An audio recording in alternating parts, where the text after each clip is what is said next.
안녕하세요. JCN 닥터스울산 이규현입니다. 날씨가 더워져서 그런지 휴가를 가는 분들이 많아졌는데요. 이렇게 더운 날 시원한 곳을 찾아 떠나는 사람들이 많지만 덩달아 병원을 찾는 환자들도 급증하고 있다고 합니다. 이 더운 여름철 하지정맥류로 고생하시는 분들이 많다고 해서 오늘 닥터스울산 닥터정맥의원 이동기 원장님과 함께 무더위에 주의해야 하는 하지정맥류에 대해서 알아보겠습니다.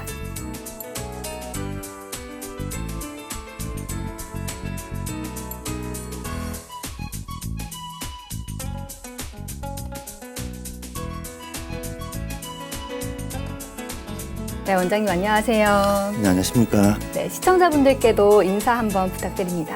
안녕하십니까. 닥터정맥의원 이동기 원장입니다. 네, 원장님 잘 지내고 오셨죠? 휴가는 다녀오셨나요? 예, 저희 하지정맥류 환자들이 여름에 많기 때문에 저희 휴가는 보통 여름이 끝나고 이제 가을철에 보통 가게 됩니다. 네, 저도 휴가를 떠나고 싶을 만큼 날씨가 너무 더운데요. 그래서 오늘은 무더위에 주의해야 하는 질병, 이 하지정맥류에 대해서 이야기 나눠보려고 합니다.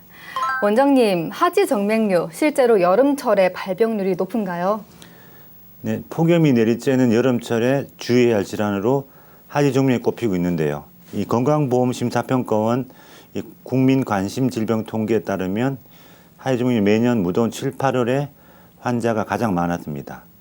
특히 지난해 환자 수는 40만 776명으로 10년 전에 비해서 2배 이상 증가하기도 했죠. 네, 그렇다면 유독 왜 여름철에 하지정맥류 환자가 늘어나는 걸까요? 우리 몸은 더운 날씨에 노출되면 몸속의 혈관이 팽창이 되는데요.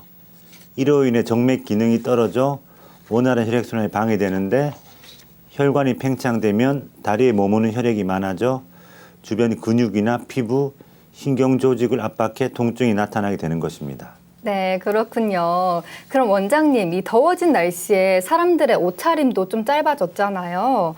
옷차림이 하지정맥류 발생의 원인이 되기도 하나요?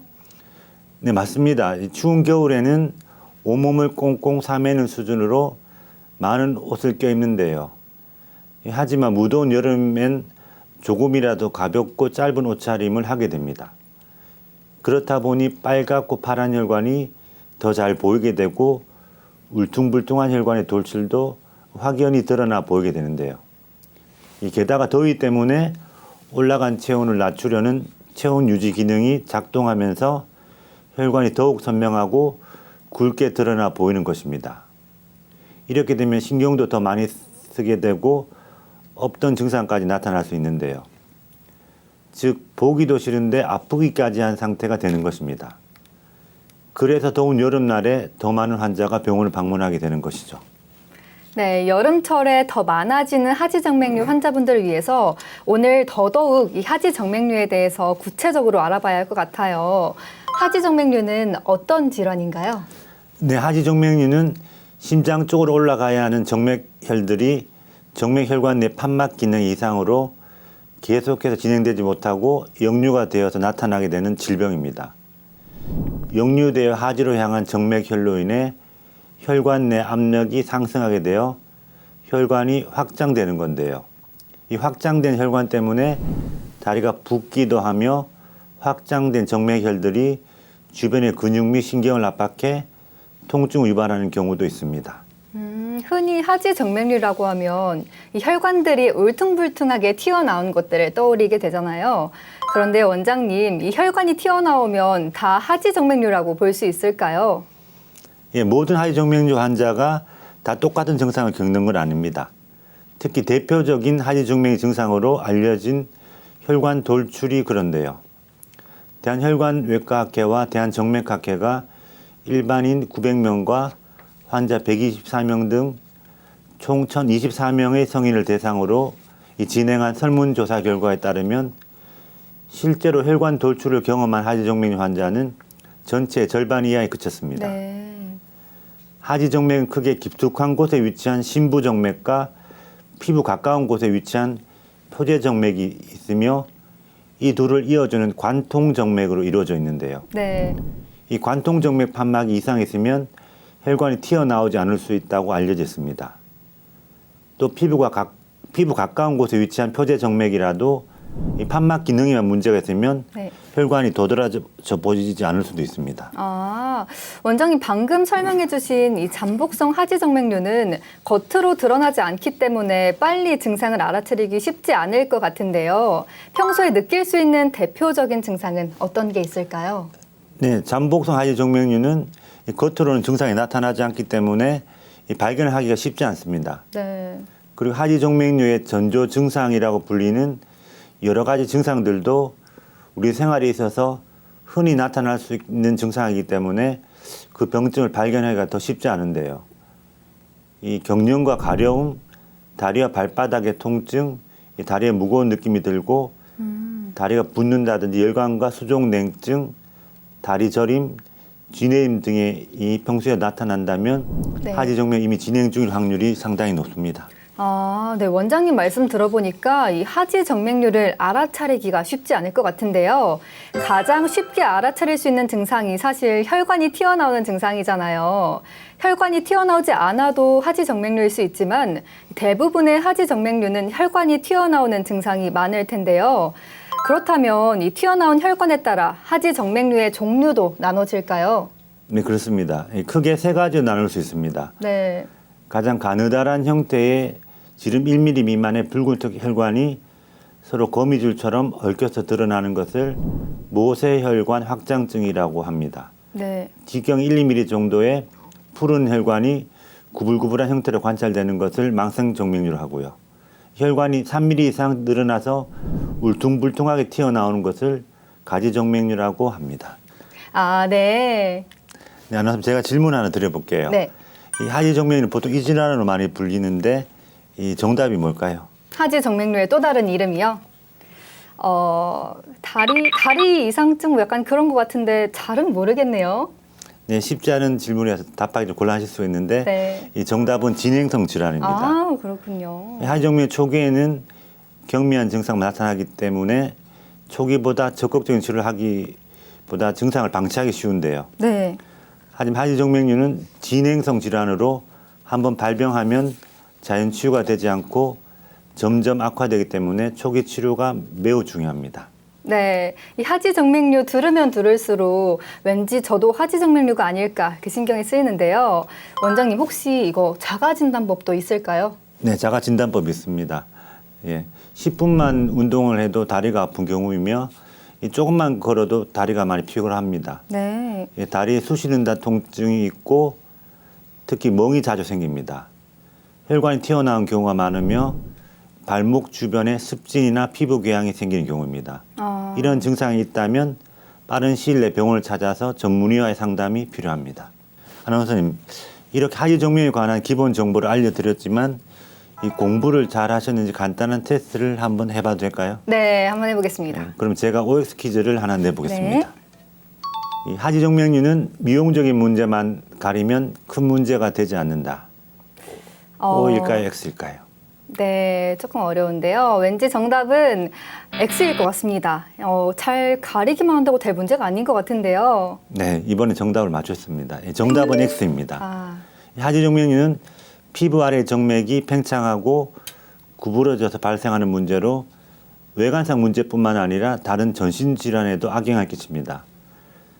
또한 하지정맥류는 진행성 질환으로 자연 치유가 힘들어 방치하게 되면 네. 혈전증이라든지 궤양, 네. 괴사, 피부 착색 등의 각종 합병증을 동반한 수가 있어서 조기 치료가 매우 중요합니다.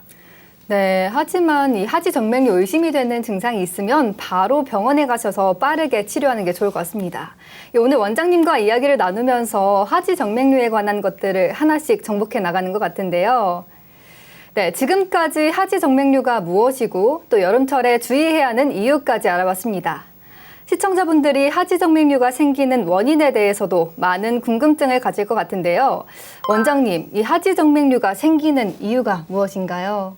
네, 하지정맥류 여러 가지 유발인자들이 복합적으로 작용하여 발생합니다. 네. 이 유발인자로는 가족력, 첫 임신 나이라든지 경구 피임약 복용 유무, 하루 6시간 이상 서 있는 직업군, 비만, 액서선 혹은 자외선 노출 정도, 네.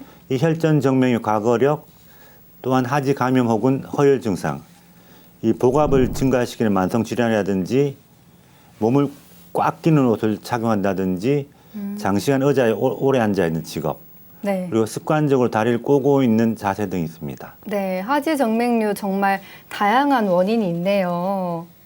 그럼 제가 질문 한번 드려볼게요. 네. 하지정맥류 남자와 여자 중에서 누구에게서 가장 많이 발생할까요?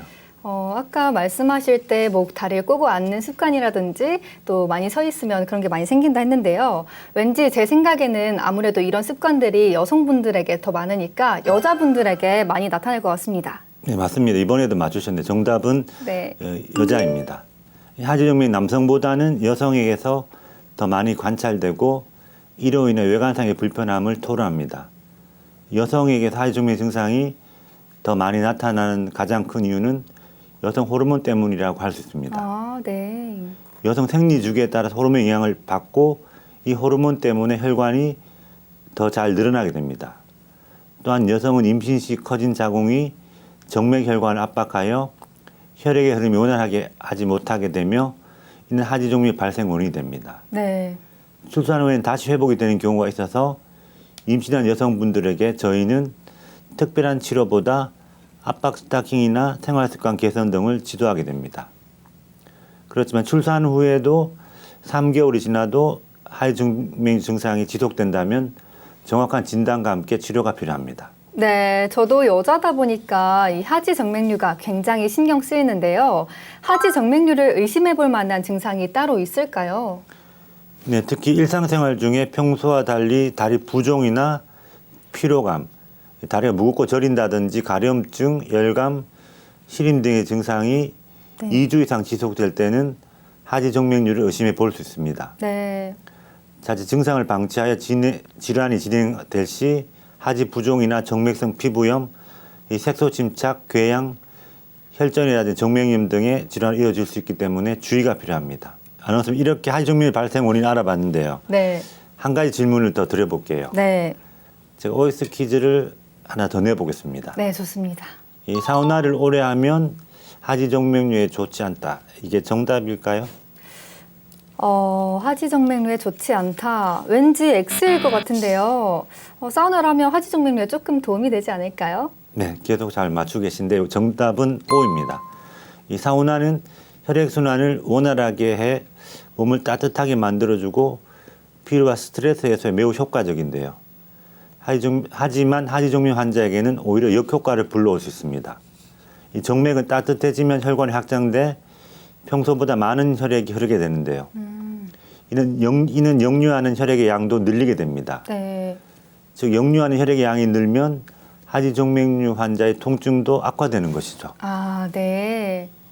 네, 원장님과 이렇게 OX 퀴즈도 하고 또 이야기도 나누면서 하지정맥류 원인을 확실하게 알았는데요.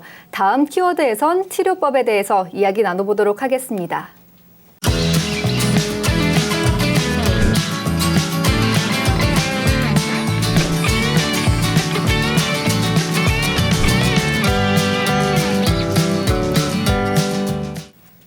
여러분은 지금 닥터술산과 함께하고 계십니다. 하지정맥류가 의심된다면 일단 검사부터 받아봐야겠죠. 원장님, 병원에서 하지정맥류 검사는 어떻게 이루어지나요? 예, 무엇보다도 정확한 진단을 위해서는 혈관외과 전문의의 진료를 보는 것이 중요합니다. 네. 환자의 증상, 가족력 등에 대한 문진과 의사의 간단한 진찰을 통해 하지정맥류에 의심이 되면 도플러 초음파 검사를 통해 하지정맥 정확한 진단을 내리게 되고 때로는 컴퓨터 단층 정맥 조영술이 진단 및 치료 방침의 결정에 도움을 주기도 합니다. 네, 하지정맥류가 의심되면 도플러 초음파 검사를 한다고 하셨는데요. 도플러 초음파 검사는 어떤 검사인가요? 예, 도플러 초음파 검사는 하지정맥 진단에 가장 중요하고 기본이 되는 검사입니다. 혈관 안에 피의 흐름을 알 수 있는 도플러와 초음파를 동시에 볼 수 있는 간단한 검사로서 검사 방법은 일반 초음파 검사와 동일합니다. 네. 이 검사 중에 하지정맥이 원인이 되는 판막 손상 부위에서 피의 흐름이 역류하는 것을 확인하고 역류되는 시간과 속도로 역류 정도를 파악할 수 있습니다. 그렇다면 이 도플러 초음파 검사로 역류하는 혈관을 발견했을 때요, 이 진단 기준이 따로 있을까요? 네, 하지정맥을 진단하는 용류의 진단 기준이 혈관의 크기에 따라 다르긴 하지만 이 국제적 기준으로 봤을 때는 깊은 정맥은 1초 이상, 네. 얕은 정맥은 0.5초 이상, 관통 정맥의 경우는 0.35초 이상 용류가 있어야 하지 정맥류를 진단하고 있습니다. 아, 네. 이렇게 초음파 진단으로 하지 정맥류를 판단했을 때 다 같은 하지 정맥류가 아닐 것 같아요. 하지 정맥류도 병기에 따라 정도가 나눠질까요? 네, 그렇습니다. 이 만성 정맥 질환은 가장 널리 사용되는 CEAP 분류법으로 1기에서 6기까지 총 6단계로 구분하여 볼 수 있습니다. 네. 1기는 모세혈관 확장증, 망상 정맥류로 지름 1, 2mm의 모세혈관, 2, 3mm 정도의 구불구불한 혈관이 보이기 시작합니다. 2기는 정맥류, 2기 정맥류 경우에서는 혈관 돌출과 정맥 내 용류로 외형적으로는 보이는 혈관 없더라도 원인 혈관인 대복제, 소복제 정맥에서 용류가 있는 경우를 포함합니다. 네. 3기는 부종이 동반된 경우로 누르면 함몰되는 특징이 있어 일반적으로 발목 부위에 나타나지만 하지나 발로 확대되는 경우입니다. 아, 그렇군요. 4기부터는 아주 심해진 경우로 피부의 변화라든지 색소 침착, 습진, 피부 지방 경화증으로 색소 침착, 정맥성 습진, 지방 피부 경화증, 백색 위축 등의 피부 변화가 나타납니다. 네. 5기는 피부 변화와 함께 피부 궤양이 동반된 경우로 치유성 피부 궤양이 나타납니다. 6기는 진행성 피부 궤양으로 피부 변화와 함께 심한 진행성 피부 궤양이 나타납니다. 네. 6기 정도가 되면 정말 심각한 정도인 것 같은데요. 빠르게 치료를 해봐야 할 것 같습니다. 이 하지정맥류 치료는 어떻게 이루어질까요? 네, 하지정맥 치료 방법은 증상을 완화시키기 위한 보존적인 치료 방법과 이 근본적인 치료 방법인 비수술적 치료와 수술적 치료 방법이 있습니다. 네. 모든 환자들이 반드시 수술 치료를 받아야 하는 것은 아닙니다. 수술적인 치료를 받아야 하는 경우로는 하지정맥류 관련된 심각한 증상이 있거나 하지정맥류로 인한 합병증의 발생, 외상을 당하기 쉬울 정도로 큰 정맥류, 미용적인 목적 등이 있을 수가 있고 네. 이외에도 수술적 치료 대신 내과적인 치료를 할 수 있습니다. 네, 그렇다면 이제 하나씩 구체적으로 알아봐야 할 것 같은데요. 가장 먼저 이 보존적 치료는 어떤 건가요? 네, 초기 하지정맥류는 이 수술이 아닌 생활 습관의 변화, 압박요법, 약물요법 등의 보존 치료가 가능합니다. 네. 생활 습관 변화를 위해서는 평소에 자주 걷는 등 주기적인 운동을 통해 종아리 근육을 향상시켜야 하는데요. 이 정맥혈이 심장으로 비교적 쉽게 되돌아갈 수 있도록 누운 자세 다리를 자주 들어주는 것도 좋습니다. 네. 그 외에도 의료용 압박 스타킹 착용이라든지 정맥순환 개선제 복용 등으로 증상의 완화를 기대해 볼 수 있습니다. 네. 하지만 보존적 치료 방법은 근본적인 치료가 아니라 예방의 목적입니다. 다른 치료와 함께 병행을 하여 근본적인 치료가 필요합니다. 네, 의료용 압박 스타킹 얘기를 하셨잖아요. 그래서 그런지 의료용 압박 스타킹은 일반 스타킹과 다르게 형태가 특히 중요할 것 같은데요. 어떤 것을 고르면 좋을지 설명 좀 부탁드려도 될까요? 네, 압박 스타킹 형태는 특히 중요한데요. 이 단계별로 압이 다르게 적용이 돼야 합니다. 네. 이 발목에는 제일 강한 압력인 100%, 무릎에는 중간 압력인 50에서 80%, 이 허벅지에는 저압인 20에서 40% 정도로 압을 전해주면서 혈액을 심장으로 끌어올릴 수 있어야 합니다. 네. 이 압을 걸어준다는 것은 그 압력에 의해 정맥 내경을 좁게 만들어 혈류를 빠르게 하고 아래로 내려간 정맥혈이 심장으로 돌아가는 것을 수월하게 도와주는 것을 의미합니다. 네. 이 또한 의료용 압박 스타킹은 다양한 형태가 있는데요. 이 발목부터 제대로 된 압력을 주기 위해서는 발등을 덮는 제품을 선택하는 것이 가장 좋습니다. 네, 원장님 이 압박 스타킹 고를 때 꼭 참고하겠습니다. 다시 치료 얘기로 돌아와서요. 이 보존적 치료를 했지만 호전이 없다면 다음 단계를 고려해 봐야 할 것 같은데요. 원장님 아까 비수술적 치료에 대해 얘기해 주셨어요. 이 비수술적 치료 어떻게 진행되나요? 네, 비수술적 치료는 혈관경화요법과 초음파 등을 이용해서 치료를 하게 됩니다. 혈관경화요법은 이 정맥류의 원인이 되는 혈관에 직접 경화제 주사를 놓아서 단단하게 굳혀 섬유화시키는 시술로서 직경이 1mm 이하의 모세혈관 확장증인 경우와 1에서 3mm 크기의 망상정맥류로 역류가 없는 경우 등에 선택할 수 있습니다. 네. 혈관경화요법을 실시하면 정맥은 그 내막에 손상을 입어 염증성 반응을 일으키게 됩니다. 이 상태로 혈관을 의료용 압박 스타킹으로 압박해 혈관의 내강을 막고 내막을 서로 접합시켜 섬유화된 조직 흔적으로 만드는 것이 혈관경화요법의 주목적이라 할 수 있습니다. 네, 혈관경화요법 간단한 주사 치료라도 절대 가볍게 여기서는 안 될 치료법인 것 같거든요. 치료 시에 꼭 알아야 하는 주의사항이 있다면 어떤 것들이 있을까요? 네, 혈관경화요법 치료 후에 주의사항이 있습니다. 피부가 약간 착색된 느낌이 들 수 있으나 이는 정상적인 치유 과정으로 피부 타입에 따라 완전한 피부색이 돌아오는데 통상 2, 3개월 정도의 시간이 소요됩니다. 네. 또한 치료 후에 압박 스타킹을 착용하셔야 합니다. 이 착용 기간은 주사 치료 후 최소 3일입니다. 그리고 장시간 서 있기, 앉기, 쪼그려 앉기, 무거운 물건을 드는 등 행동은 정맥류를 악화시킬 수 있으므로 꼭 주의하셔야 합니다. 네, 알겠습니다. 이렇게 비수술과 시술로 치료가 이뤄지면 참 좋겠지만 증상이 조금 더 심한 경우에는 수술적 치료까지 고려해 봐야 될 것 같은데요. 요즘은 수술법도 참 다양하잖아요. 어떤 방법이 있을까요, 원장님? 네, 가장 대표적인 방법으로는 발거술이 있습니다. 이 문제가 되는 혈관을 수술적인 방법을 통해 없애는 방법입니다.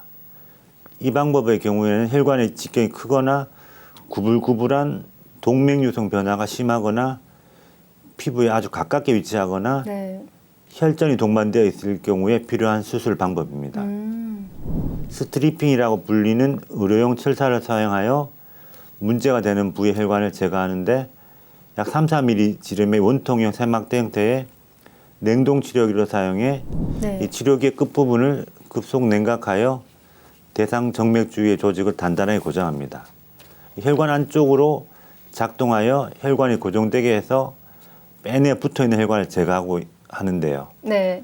이 방식은 혈관의 주변 다른 조직의 손상도 적고 진행 방법도 용이하다는 장점이 있지만 약간의 흉터가 남을 수 있다는 특징이 있습니다. 네, 이 발거술은 제거 효과가 확실한 대신 약간의 흉터는 감안해야 할 것 같은데요. 요즘은 이런 걱정을 덜어줄 열치료법도 등장했죠. 하나씩 설명 좀 부탁드립니다. 네, 전통적인 수술 방법 외에 요즘은 레이저와 고주파 장비를 활용한 수술을 많이 시행하고 있습니다. 네. 레이저 치료법은 1470 나노미터 파장의 레이저를 사용해 혈관과 혈관벽에 수분을 날려 수축시키는 방식으로 하지정맥을 치료합니다. 이 적은 에너지로도 혈관을 수축시키기 때문에 부작용이 적으며 주사 바늘 크기의 상처 외에는 흉터가 크게 남지 않아 빠른 일상생활 복귀 가능합니다. 네. 또한 고주파 정맥류 열폐 세술도 있는데요. 이 치료법은 경피적인 조건으로 정맥 내에서 고주파에서 발생되는 고열을 이용하여 정맥류를 치료하는 방법입니다. 네. 역류가 발생한 하지 정맥류 혈관 내에 고주파 카테터를 삽입하여 120도나 130도 정도의 열로 360도로 전달하여 혈관을 폐쇄시키는데요.